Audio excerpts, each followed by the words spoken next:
Good morning, gentlemen. Today we will be talking about an important topic we call misconduct in armed forces.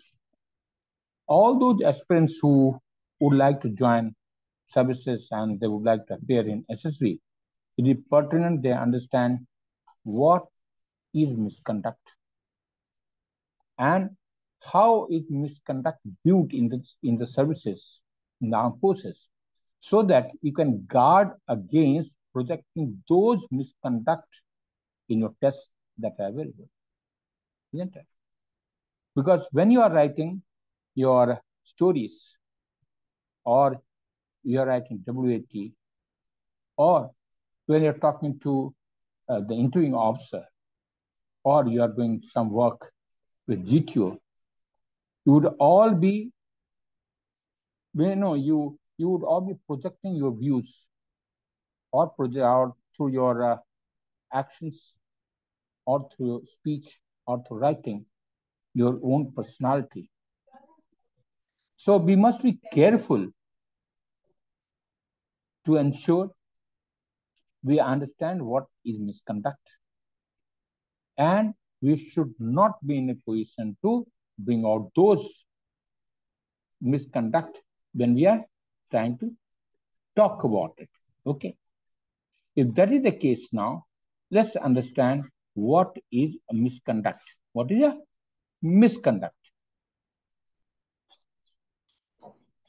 Now, misconduct in armed forces is regarded, just a quote.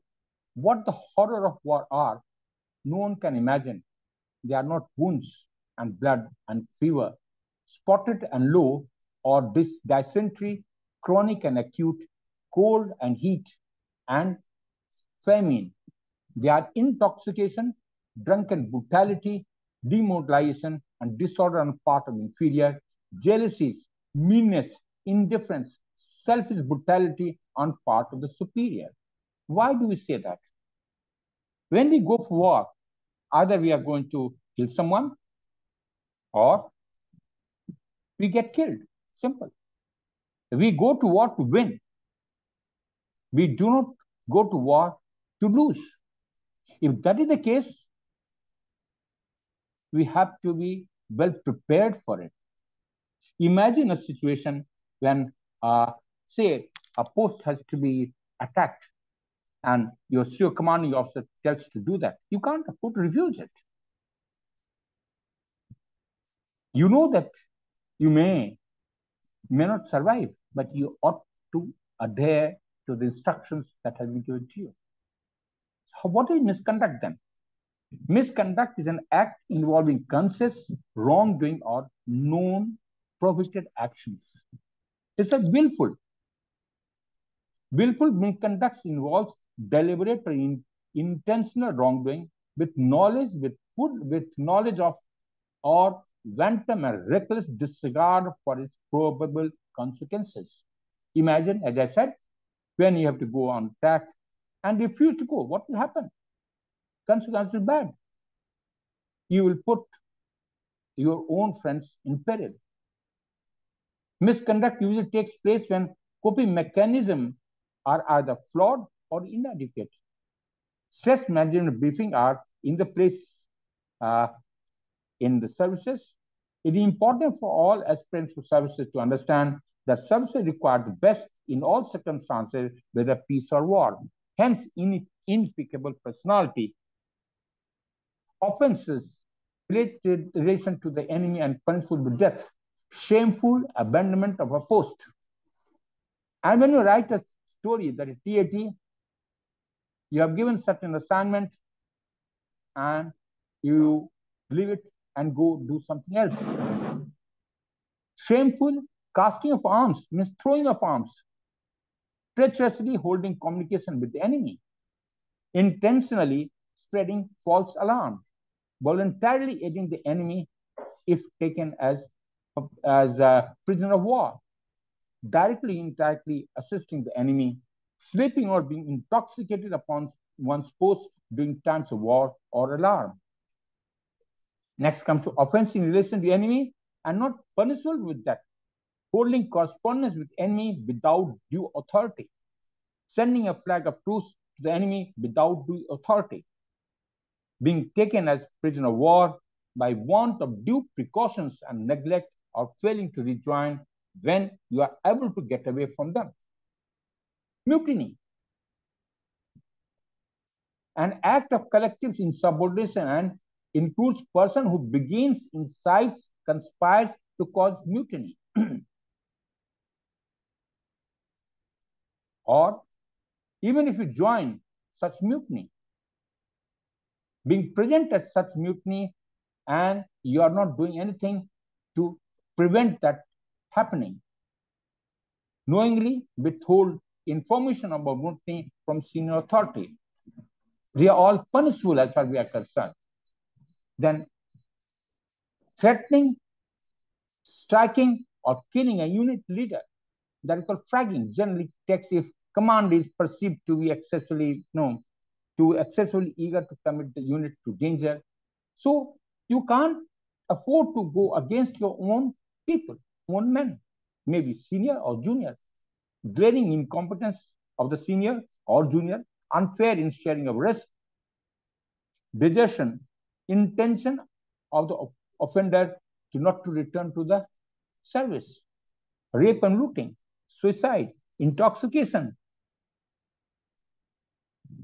and not taking in prisoner, mutilation of dead bodies, malingering, deliberately faking a physical element, self-inflicted wound.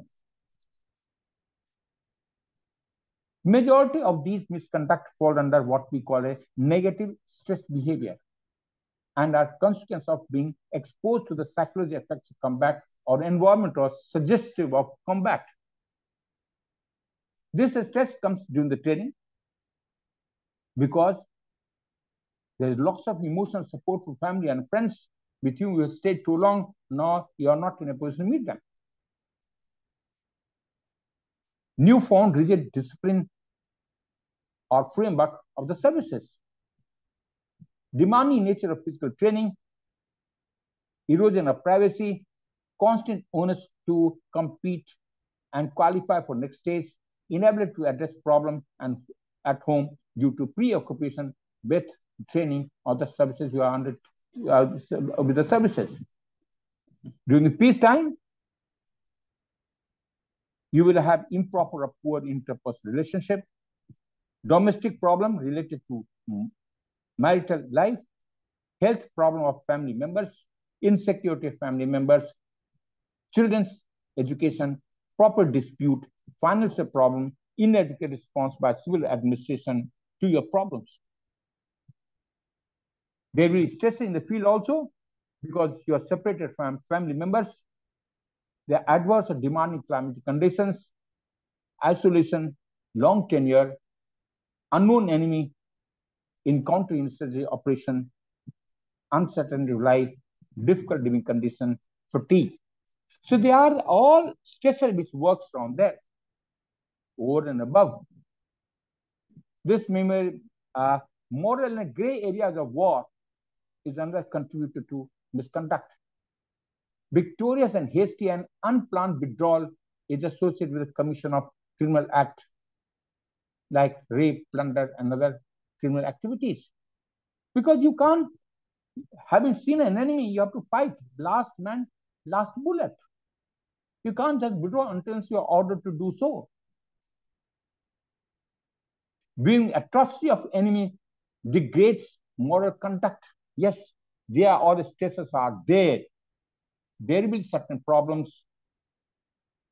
There are stressors. In spite of those stressors, we are not common people. Services is not an employment. If you want to seek employment, please do not join services. It's a way of life.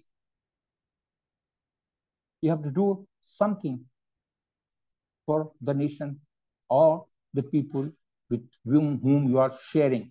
We call Naam, Namak, Nishan.